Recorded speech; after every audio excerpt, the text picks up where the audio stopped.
Secretary of State Helen Whately. The Conservatives are the party of work and aspiration. In the decade after we took over from Labour, we drove down unemployment. Here's totally delusional Tory Helen Whately rightfully being laughed at as she twists figures, making out that somehow life was better under 14 years of a Conservative government.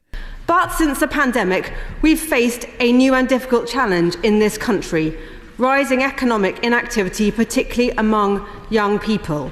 In government, we were tackling this. I know that because as Health Minister, I was working on it. She sounds like a 5-year-old. As Health Minister, I was working on it. Economic inactivity is a big problem for our economy, and for each and every individual who risks being written off to a life on benefits. Knowing that, I am disappointed in the substance of what she is announcing today. How many people will this help into work, and by when? OK, let's get the attack lines going now, Helen. What is the total she is saving the taxpayer? When will she reach her 80% employment target? What return on investment is she expecting from these plans? How will she measure her success or failure?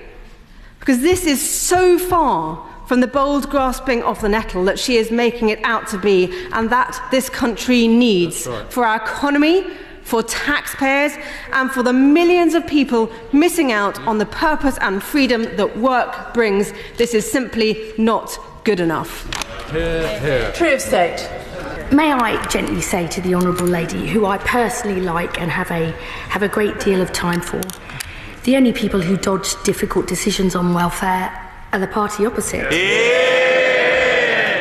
The replies are getting really low energy from Labour these days.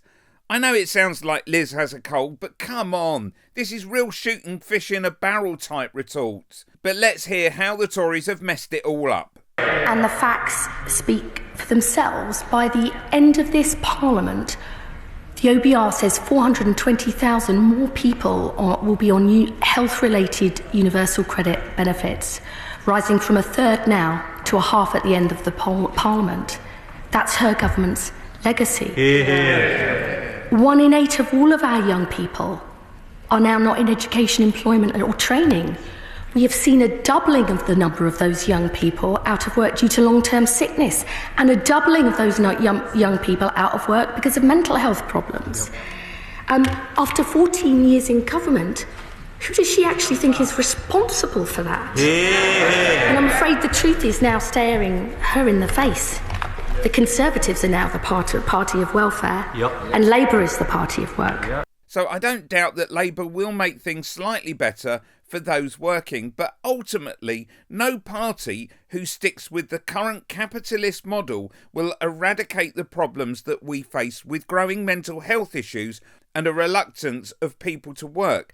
That's the Labour Party, Reform, Conservatives, Lib Dems. But more on that later on. In the meantime, why not watch this video on how Thatcher messed up your mind?